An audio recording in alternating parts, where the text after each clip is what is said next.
Hello friends, आप लोग कैसे हो? आई होप सभी अच्छे होंगे। इस वीडियो में हम लोग class 10th NCERT maths arithmetic progression chapter 5 exercise 5.1 के क्वेश्चन नंबर 1 के पार्ट 1 और 2 को सॉल्व करेंगे। ठीक है, तो क्वेश्चन बोल रहा है, in which of the following situations does the list of numbers involve make in arithmetic progression and why. मतलब यहाँ पे आपको कुछ स्टेटमेंट दिए गए हैं, जब इनको आप पढ़ोगे तो यहाँ से कुछ नंबर के लिस्ट निकल के आएंगे। बताना है कि वह एपी में होगा कि नहीं और रीज़न भी देना है। तो इस क्वेश्चन पे आने से पहले एपी के कुछ बेसिक पॉइंट्स को डिस्कस कर लेते हैं, जैसे किस टाइप के नंबर्स के लिस्ट को हम लोग एपी बोलेंगे और एपी का स्टैंडर्ड फॉर्म क्या होता है। अगर इन पॉइंट्स को आप अच्छे से समझ लेते हो तो इस क्वेश्चन को सॉल्व करने में आपको थोड़ा सा भी डिफिकल्टी फेस नहीं करना पड़ेगा। 2 मिनट बस लगेगा, फटाफट से उसको डिस्कस कर लेते हैं। तो सबसे पहले देखते हैं what is an AP. AP का फुल फॉर्म अरिथमेटिक प्रोग्रेशन होता है, इसी को शॉर्ट में हम लोग एपी बोलते हैं।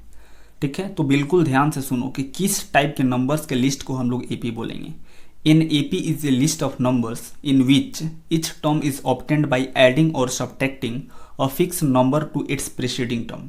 मतलब ऐसा नंबर्स का लिस्ट जिसमें किसी भी एक टर्म को अगर आप पकड़ लो और उसमें एक फिक्स नंबर घटाने या जोड़ने से उस नंबर्स के लिस्ट का अगला वाला टर्म अगर आपको मिल जाए तो वैसे नंबर्स के लिस्ट को हम लोग एपी बोलते हैं। अभी कुछ एग्जांपल करेंगे तो ये बिल्कुल अच्छे से क्लियर हो जाएगा। ठीक है, जैसे मान लो आपके पास एक नंबर का लिस्ट है 5, 7, 9, 11 और ये इस प्रकार से चलता जा रहा है। ठीक है, अगर आप ध्यान से इसको ऑब्जर्व कर पाओ तो +2 ऐड करने से इस सीक्वेंस का अगला वाला टर्म आपको मिल रहा है। मतलब इसमें अगर आप +2 ऐड करो तो अगला वाला टर्म मिल रहा है, इसमें अगर आप +2 ऐड करो तो अगला वाला टर्म आपको 7 मिल रहा है। ठीक है, यानी +2 इस सीक्वेंस के लिए एक फिक्स नंबर है जिसको आप ऐड कर रहे हो तो इस सीक्वेंस का अगला वाला टर्म मिल रहा है। अगर कोई आपसे पूछे कि बताओ यहाँ पे कौन सा टर्म होगा तो आप इसके पिछले वाले में +2 ऐड कर दोगे तो ये आपको पता चल जाएगा, ये 13 के इक्वल होगा। ठीक है, उसी प्रकार से एक और एग्जांपल देखते हैं। जैसे मान लो आपके पास एक और नंबर का लिस्ट है 14, 11, 8। ठीक है, और ये इसी प्रकार से चलता जा रहा है। अगर यहाँ पे आप ध्यान से ऑब्जर्व कर पाओ तो -3 करने से इस सीक्वेंस का अगला वाला टर्म आपको मिलते जा रहा है। अगर आपसे कोई पूछे कि बताओ यहाँ पे कौन सा टर्म होगा तो इसके पिछले वाले में अगर आप -3 कर दो तो ये आपको पता चल जाएगा, यहाँ पे 5 होगा। तो इन दोनों एग्जाम्पल से आपको क्लियर हो गया होगा कि ऐसे नंबर्स का लिस्ट जिसमें एक फिक्स नंबर जोड़ने या घटाने से अगला वाला टर्म आता हो तो वैसे नंबर्स के लिस्ट को हम लोग एपी बोलेंगे। तो ये दोनों जो नंबर्स के लिस्ट हैं ये एपी हैं। ठीक है, तो आई होप बिल्कुल अच्छे से एपी का कंसेप्ट समझ में आया होगा। अब देखते हैं standard form of an AP. तो standard form of an AP, अगर किसी एपी के फर्स्ट टर्म को ए और कॉमन डिफरेंस को डी मान लिया जाए तो एपी का जो स्टैंडर्ड फॉर्म होता है वह कुछ इस प्रकार से होता है, ए प्लस डी, A+2D, A+3D और ये इसी प्रकार से बढ़ते जाता है। फटाफट से समझ लेते हैं कि ये आया कैसे है। तो नॉर्मली हम लोग जो एपी होता है उसके टर्म्स को A1, A2, A3, A4 dot dot इस प्रकार से मानते हैं। ठीक है, तो ये जो फर्स्ट टर्म होता है जिसको आप A1 बोले हो इसको हम लोग स्मॉल a से दिखाते हैं, बिकॉज एपी के फर्स्ट टर्म को हम लोग स्मॉल a से दिखाते हैं और इस एपी का ये फर्स्ट टर्म है इसलिए ये स्मॉल a है।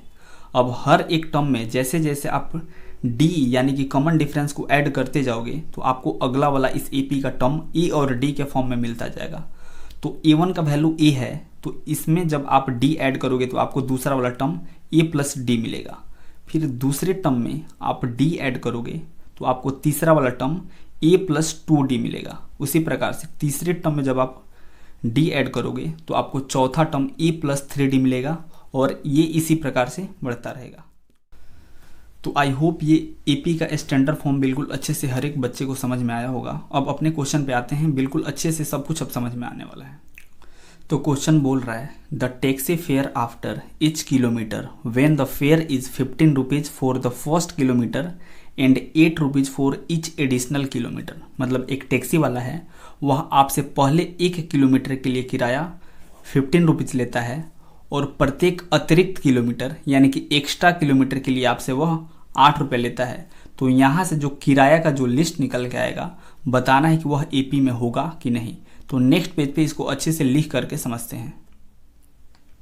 अगर आप टैक्सी से 1 किलोमीटर ट्रेवल करते हो तो आपको 15 रुपीज़ पे करना पड़ेगा, ठीक है।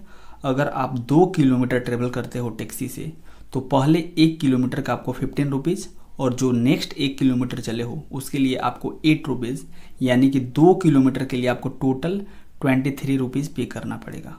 अगर आप 3 किलोमीटर तक टैक्सी से ट्रेवल करते हो तो पहले 1 किलोमीटर का आपको 15 रुपीज़ और जो नेक्स्ट 2 किलोमीटर चले हो उसके लिए आपको 8 रुपया पे करना पड़ेगा, यानी 3 किलोमीटर्स के लिए किराया आपको टोटल 31 रुपीज़ पे करना पड़ेगा, ठीक है। तो अगर ये जो प्रत्येक किलोमीटर का जो किराया निकल के आया है इसको एक नंबर्स का सीक्वेंस मान के अगर लिखा जाए तो यहाँ से क्या निकल के आ रहा है, पहले 1 किलोमीटर का 15, 2 किलोमीटर का 23, 3 किलोमीटर का 31 और 4 किलोमीटर चलोगे, मतलब ये इसी प्रकार से बढ़ता जाएगा। तो ये एक नंबर्स का लिस्ट अपने पास निकल के आ गया है। अगर आप यहाँ पे ध्यान से ऑब्जर्व कर पाओ तो +8 करने से इस सीक्वेंस का प्रत्येक अगला वाला टर्म आपको आता हुआ दिखेगा। जैसे आप 15 में +8 कर दो तो आपको 23 मिल जाएगा, उसी प्रकार से 23 में +8 करो तो आपको 31 मिल जाएगा। यानी यहाँ से आपको एक सीक्वेंस पता चल गया कि +8 करने से इस सीक्वेंस का अगला वाला टर्म आ रहा है, यानी जब इसमें आप +8 करोगे तो यहाँ पे आपको क्या मिलेगा, 39। ये क्या बता रहा है, 1 2 3 4, ये 4 किलोमीटर तक का ये किराया है।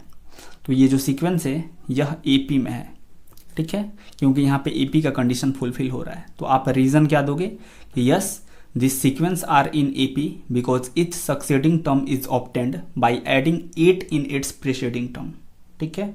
तो आई होप ये क्वेश्चन बिल्कुल अच्छे से समझ में आया होगा। इसको वीडियो पॉज करके लिखो। नेक्स्ट क्वेश्चन देखते हैं। तो अब नेक्स्ट क्वेश्चन देखते हैं। क्वेश्चन बोल रहा है the amount of air present in a cylinder when a vacuum pump removes 1/4 of the air remaining in the cylinder at a time. मतलब एक सिलेंडर है, मान लेते हैं कि इनिशियली इसमें भी वॉल्यूम का एयर भरा हुआ है, ठीक है।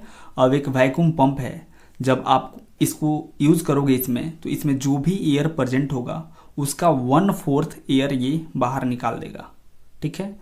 तो इस वैक्यूम पंप को हर बार इसमें यूज करने के बाद से जो भी एयर का क्वांटिटी बचता जाएगा, बताना है कि वह एयर का जो क्वांटिटी है वह एपी में होगा कि नहीं, ठीक है। डेफिनेटली क्वेश्चन समझ में आया होगा। तो क्या करेंगे हम लोग, एक बार इसमें इस वैक्यूम पंप को यूज करते हैं और देखते हैं कि जो भी इसमें एयर प्रेजेंट है उसका 1/4 एयर बाहर निकालने के बाद से इसमें टोटल कितना एयर बचता है। तो air removed by using vacuum pump first time क्या हो जाएगा, इनिशियली इसमें भी वॉल्यूम का एयर है उसका 1/4 कितना हो जाएगा, V/4, ठीक है। यानी भी वॉल्यूम का इसमें एयर प्रेजेंट था, उसका 1/4 यानी कि V/4 एयर इसमें से बाहर निकल जाएगा। तो कितना बचेगा, तो रिमेनिंग एयर कितना बचेगा, भी था और उसमें से V/4 बाहर निकल चुका है, तो कितना बचेगा, जब इसको आप सब्ट्रैक्ट करोगे तो 3V/4 आपके पास निकल के आएगा, ठीक है। यानी इसमें से V/4 एयर बाहर निकलने के बाद से 3V/4 एयर इसमें बचेगा। अगर आप इसमें अब दोबारा वैक्यूम पंप यूज़ करोगे तो ये जो बचा हुआ है 3V/4 वॉल्यूम का एयर, अब इसका 1/4 एयर बाहर निकलेगा। तो नेक्स्ट पेज पे 3V/4 यानी कि जो एयर बचा हुआ है इसका 1/4 एयर बाहर निकाल के देखते हैं कि कितना निकलेगा और कितना बचेगा। तो इनिशियली इसमें भी वॉल्यूम का एयर था, जब आप first time vacuum pump use किए थे तो इसका 1/4 यानी कि V/4 एयर बाहर निकल गया, राइट। यानी अब सिलेंडर में 3V/4 इसमें वॉल्यूम बचा हुआ है, राइट। तो अब जब आप second time vacuum pump use करोगे तो इसका 1/4 एयर बाहर निकलेगा, यानी air removed by using vacuum pump second time.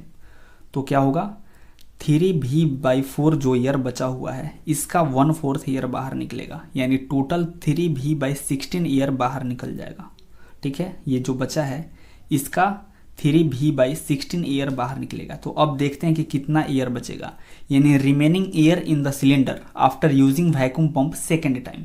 तो कितना बचेगा देख लेते हैं। 3V/16, 3V/4 वॉल्यूम का एयर था और उसमें से 3V/16 एयर बाहर निकल चुका है। तो जब इसको आप सब्ट्रैक्ट करोगे तो आपके पास 9V/16 एयर बचेगा, यानी 9V/16 एयर बचेगा। प्रत्येक बार वैक्यूम पंप यूज करने के बाद से ये बचा हुआ एयर का क्वांटिटी है। तो देखते हैं नेक्स्ट पेज पे ये जो क्वांटिटी आ रहा है ये एपी में होगा कि नहीं। तो अब देखते हैं कि हर बार वैक्यूम पंप यूज करने के बाद से जो भी सिलेंडर में एयर का क्वांटिटी बचता गया है उसको, यानी कि the list of quantity of volumes of airs remaining in the cylinder after each use of vacuum pump. तो इनिशियली अपने सिलेंडर में जो एयर था उसका वॉल्यूम भी था। जब आप first time vacuum pump use किए थे तो इस V का 1/4 एयर बाहर निकला था और इसमें 3V/4 एयर बचा था। ठीक है, जब आप second time vacuum pump use किए थे तो ये जो एयर बचा है इसका 1/4 एयर बाहर निकला था और उसके बाद से आपके सिलेंडर में 9V/16 एयर बचा था। जब आप third time vacuum pump use करते तो इसका 1/4 एयर बाहर निकलता और यहाँ पे कुछ एयर बचता और ये प्रोसेस इसी प्रकार से बढ़ता जाता। यानी ये एयर का मात्रा है जो हर बार वैक्यूम पंप यूज करने के बाद से सिलेंडर में बचता गया है। ठीक है, अब ये जो सीक्वेंस है अगर ये एपी में होगा तो हर दो टर्म्स के बीच का जो डिफरेंस है वह सेम आना चाहिए। लेकिन जब यहाँ पे आप सब्ट्रैक्ट करके देखोगे तो इन दोनों टर्म्स के बीच का जो डिफरेंस है वह -V/4 आएगा और इन दो टर्म्स के बीच का जो डिफरेंस है वह -3V/16 आएगा। यानी आप यहाँ से देख सकते हो कि लगातार दो टर्म्स के बीच का जो डिफरेंस है वह सेम नहीं आ रहा है। यानी यहाँ से आप क्लियरली अब बोलोगे no it is not forming any AP because the difference between two consecutive terms is different. यानी कि दो लगातार संख्याओं के बीच का जो डिफरेंस है, जो अंतर है वह अलग अलग आ रहा है, इसलिए यह एपी नहीं बनाएगा। ठीक है, तो आई होप इस क्वेश्चन का सॉल्यूशन बिल्कुल अच्छे से समझ में आया होगा। मिलते हैं नेक्स्ट नए क्वेश्चन के साथ, तब तक के लिए have a good day, take care, bye.